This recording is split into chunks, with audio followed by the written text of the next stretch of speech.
Assalamualaikum warahmatullahi wabarakatuh. Saya Maya Mustika Wardani dari kelompok 2 tentang analisis korelasi. Analisis korelasi yaitu analisis untuk mengetahui hubungan antara dua variabel atau lebih. Jika dilihat dalam metodologi penelitian, analisis korelasi ini masuk dalam hipotesis penelitian yang statistik. Jadi di dalam analisis korelasi itu menentukan apakah variabel X dan variabel Y itu memiliki hubungan atau tidak. Dalam suatu perhitungan korelasi akan didapat koefisien korelasi. Koefisien korelasi ini digunakan untuk mengetahui keeratan hubungan, arah hubungan, dan hubungan tersebut signifikan atau tidak. Dalam SPSS, alat analisis korelasi yang banyak digunakan yaitu korelasi produk momen atau percent correlation, yang banyak digunakan untuk menganalisa hubungan dua variabel yang berskala interval atau rasio. Berikut adalah contoh untuk analisis korelasi dari produk momen. Sebagai berikut, yaitu seorang mahasiswa psikolog meneliti tentang hubungan kecemasan menghadapi masa depan terhadap optimisme pada mahasiswa tingkat akhir. Dalam penelitian ini dilakukan pada 30 mahasiswa dan menggunakan kuesioner dan telah didapat skor total dari dua variabel. Berikut akan dijelaskan mengolah data kasus dalam korelasi produk momen di atas. Yang pertama, kita buka aplikasi SPSS-nya terlebih dahulu.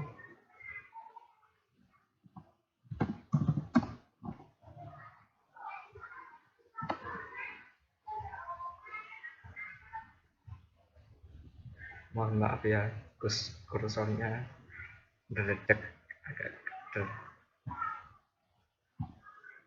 Ya, kemudian telah terbuka seperti ini tampilannya.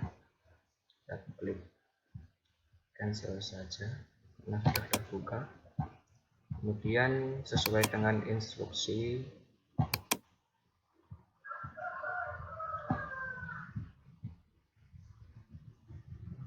di sini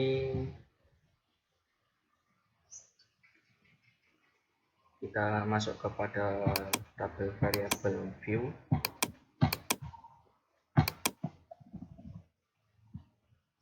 Kemudian langkah keempat, untuk memasukkan variabel, langkahnya sebagai berikut. Pada kolom name, ketikkan X, maka akan muncul dalam kolom lainnya seperti ini.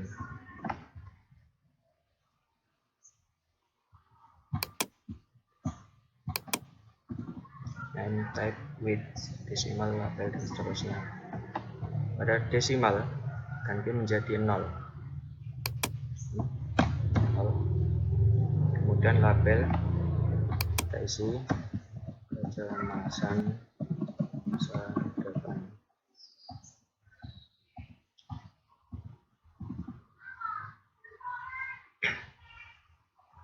Kemudian pada kolom measures kita pilih scale atau kita pilih.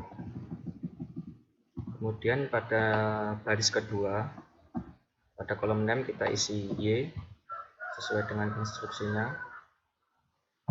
Langsung muncul yang pada kolom lainnya. Desimal kita samakan 0. Pada label kita isi optimisme. Kemudian values missing biarkan default. Kemudian measure kita isi scale. Ini sudah seperti ini.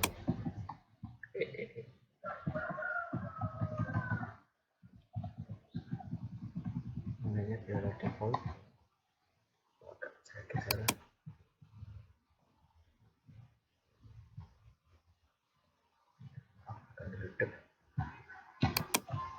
kursornya juga ikut redup. Kemudian langkah kelima, setelah selesai memasukkan variabel pada variabel view, kita masuk ke data view. Kemudian pada data yang sudah diperoleh tadi, yaitu ini, kecemasan masa depan seperti ini, optimisme seperti ini, kita masukkan kepada data view pada aplikasi SPSS.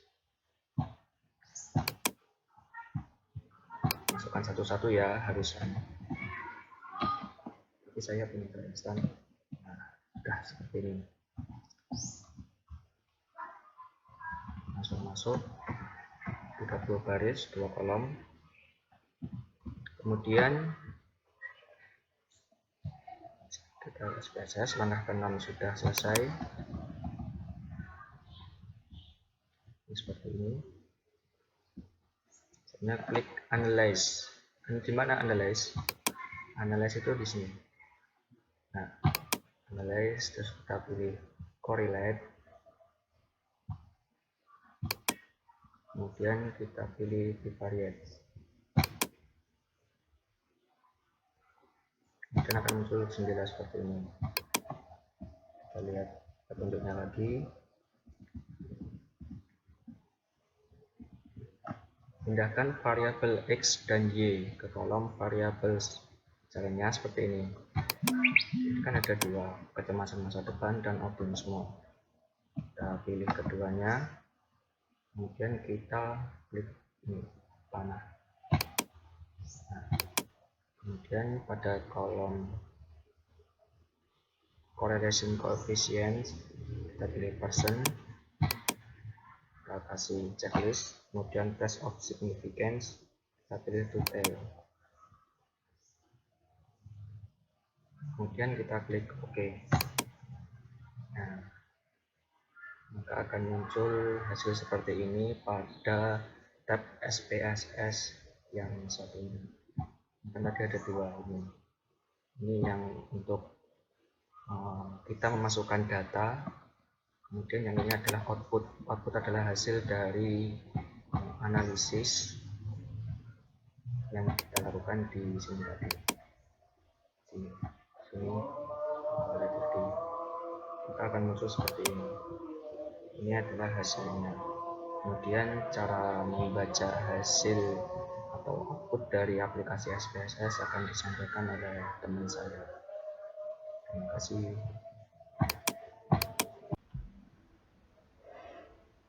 Saya Deswa Nurul Hasanah akan melanjutkan pemaparan yang telah disampaikan oleh teman-teman saya sebelumnya. Nah, kali ini kita kan sudah berada pada hasil dari analisis korelasi, yaitu outputnya di sini. Dan kali ini saya akan membahas mengenai cara membaca output ini, gitu ya teman-teman. Nah, untuk lebih jelasnya kita kembali ke materi. Di sini dikatakan cara membaca output itu menurut Sugiono pedoman untuk memberikan interpretasi koefisiensi korelasi itu sebagai berikut. Ini ya, teman-teman bisa lihat di sini. Nah, kita kembali kepada outputnya, output dari hasil analisis korelasi yang telah kita lakukan. Di sini untuk mengetahui interpretasi koefisiensi korelasi dapat kita lihat di dalam ini Pearson correlation ya. Untuk kecemasan masa depan diperoleh Pearson correlation-nya 0,487. Optimisme Pearson correlation-nya juga 0,487. Nah, kita kembali ke materi. 0,487 berarti kan berada di antara 0,40 sampai 0,599. Artinya bahwa apa? Interpretasi koefisiensi korelasinya berada di sedang ya. Berada di sedang. Lanjut. Kemudian untuk pengujian hubungan apakah variabel X dan variabel Y itu memiliki hubungan atau tidak, maka kita menggunakan ini signifikansi. Nah, signifikansi ini patokannya adalah 0,05. Artinya bahwa apa? kurang dari 0,05 maka tidak ada maka itu berarti variabel X dan variabel Y itu mempunyai hubungan ya. Sedangkan jika lebih dari 0,05 maka variabel X dan variabel Y itu tidak ada hubungan gitu teman-teman. Lanjut kita lihat di sini untuk melihat signifikansi, kita lihat ini. Yang kedua ini ya, seek to tell. Di sini untuk kecemasan masa depan, seek to tell-nya ada 0,006. Optimisme seek to tell-nya juga 0,006. Artinya bahwa apa? Kita lihat patokannya kan 0,05. 0,006 berarti kan berada di bawahnya 0,05. Artinya bahwa apa? Kecemasan masa depan variabel X dan optimisme itu variabel Y itu ada hubungan. Nah, di sini paham ya teman-teman ya. Kita sudah ada dua kan hasilnya. Di sini untuk interpretasi korelasinya itu persen korelasinya kan 0,487, berarti berada di sedang ya.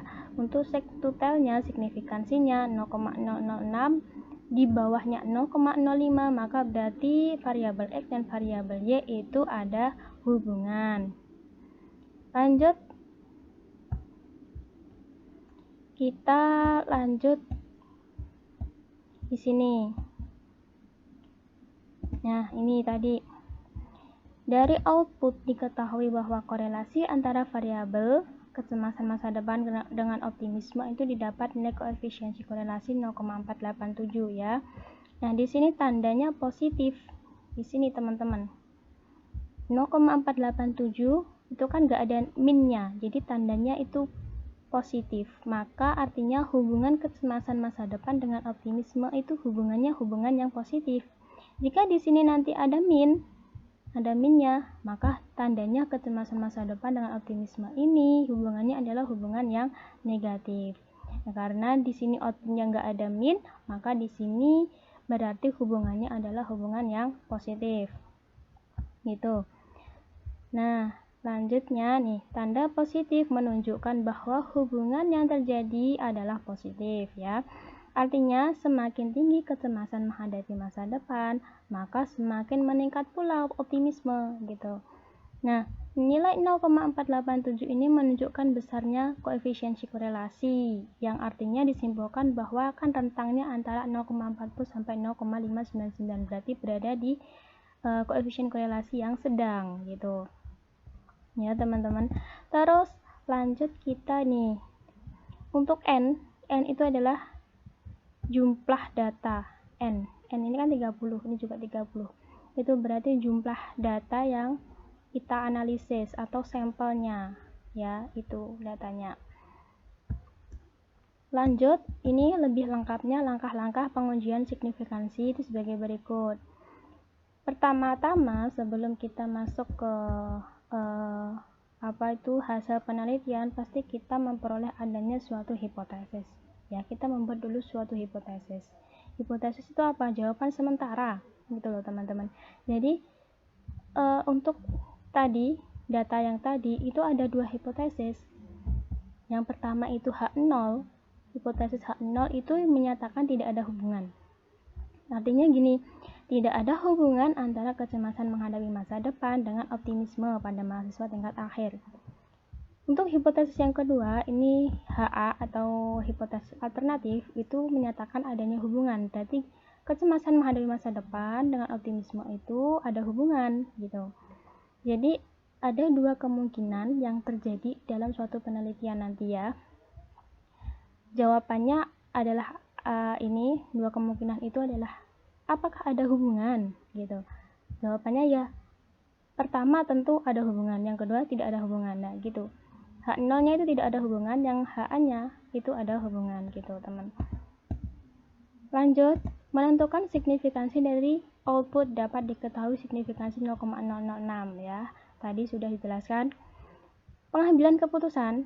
Nah, di pengambilan keputusan ini, jika signifikansinya lebih besar 0,05 dari 0,05, jadi HO diterima. HO-nya apa ini? Yang menyatakan tidak ada hubungan itu diterima. Karena ya tentu menemukan signifikansi lebih dari 0,05, maka menyatakan variabel X dan variabel Y itu tidak ada hubungan, maka H0-nya tentu diterima dong. H0 kan menyatakan tidak ada hubungan, jadi hipotesis 0-nya yang diterima, hipotesis HA-nya tertolak, ya, gitu. Kemudian signifikansi kurang dari atau sama dengan 0,05, maka jadi H0-nya itu ditolak. Dan HA-nya diterima karena menyatakan ada hubungan, gitu. Maulida Fitria akan melanjutkan penjelasan dari kelompok kami yang berjudul analisis korelasi. Di sini saya akan sedikit menjelaskan atau memberikan kesimpulan dari materi yang telah disampaikan teman-teman saya. Kesimpulan dari materi ini yaitu dari data yang telah kita peroleh dan yang dikorelasikan tersebut, dapat diambil kesimpulan bahwa data tersebut memiliki signifikasi sebesar 0,006 yang artinya bahwa data signifikasi tersebut lebih kecil dari 0,05 yang merupakan pedoman dari signifikasi. Jika data yang diperoleh kurang dari 0,05, maka hal tersebut dinyatakan bahwa data tersebut memiliki korelasi atau hubungan dengan begitu, hipotesis 0 atau H0 ditolak dan hasilnya bahwa ada hubungan yang signifikasi setara kecemasan menghadapi masa depan dengan optimisme pada tingkat akhir. Sekian penjelasan dari saya, kurang lebihnya mohon maaf. Akhiran wassalamualaikum warahmatullahi wabarakatuh.